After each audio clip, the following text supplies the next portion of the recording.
You're watching The Pat O'Hara Show with host Sean McDowell on Preds TV.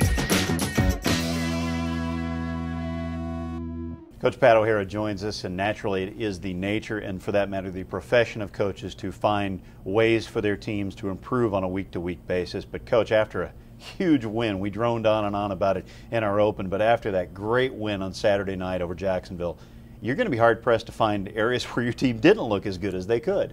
Yeah, they looked great. It was nice to put together a solid game. I think we could have been a little better on special teams, but it's nice to see offensively scoring on every possession and not having as much difficulty as we've had in the past. You and I talked afterwards about the revenge factor and the fact that Jacksonville really hung one on you in their own arena back in April, 26-point loss.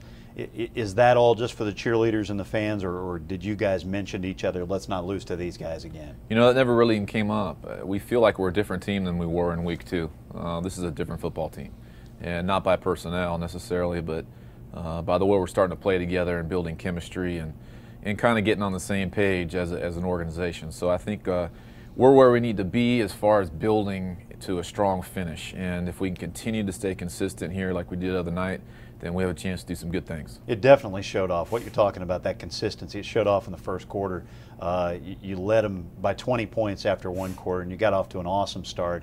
And you've talked, every time we've done this, you've said, we need to get off to a good start. You got it. Yeah, we started fast. We've talked about that every week. And honestly, if we were going to win that coin toss, we decided we were going to take the ball. We normally defer, and we felt like we needed to take the ball and have a good solid drive, and that's what we were able to do. Solid drives is exactly what the coach managed to put together for his Orlando Predators on Saturday night. Let's take you back to that big win and show you the first quarter and how things really came to fruition for these Predators on the opening drive. A very aggressive Nick Hill really came out slinging the ball.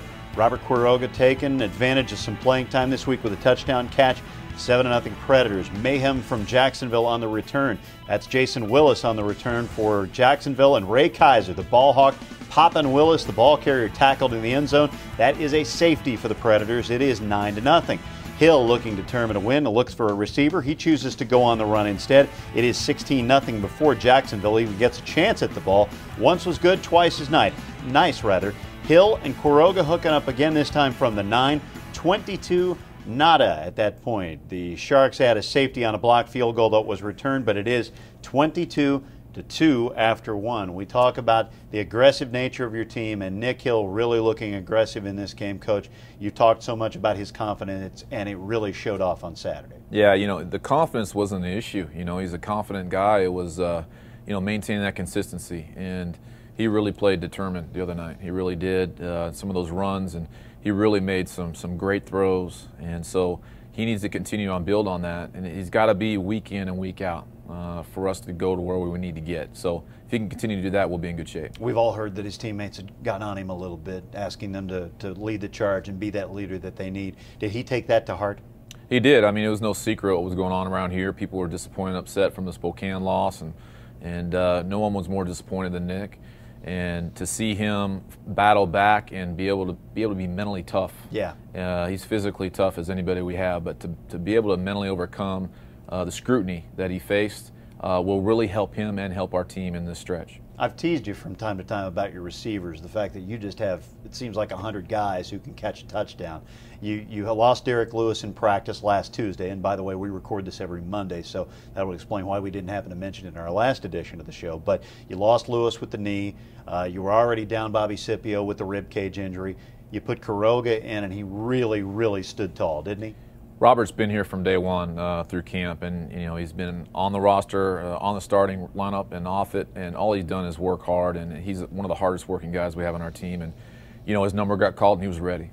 2 touchdowns out of the gate for him. It is 22-2, and we'll pick up the highlights in the second quarter when Orlando leading by 20, and the Predator defense showing some steel. The Sharks trying to run one home, but Johnny Bayless, big hit, great hit in the red zone. Jacksonville would later score, making it 22-8. Hill has more where that came from, too. He had just been sacked by the Sharks' pass rush. 2 plays later, it's the toss to TT. Tolliver, nice deep catch for him. Orlando by 21, 29-8. About 5 minutes to go in the quarter. Jacksonville not done with its finer points. Aaron Garcia, one of the best QBs in the league any way you slice it. Jason Willis getting under this one for head coach Les Moss, making it 29-15 Orlando after the kick. Closing the half, and there's plenty of fireworks left. Antoine Tolliver again. This time he is on foot.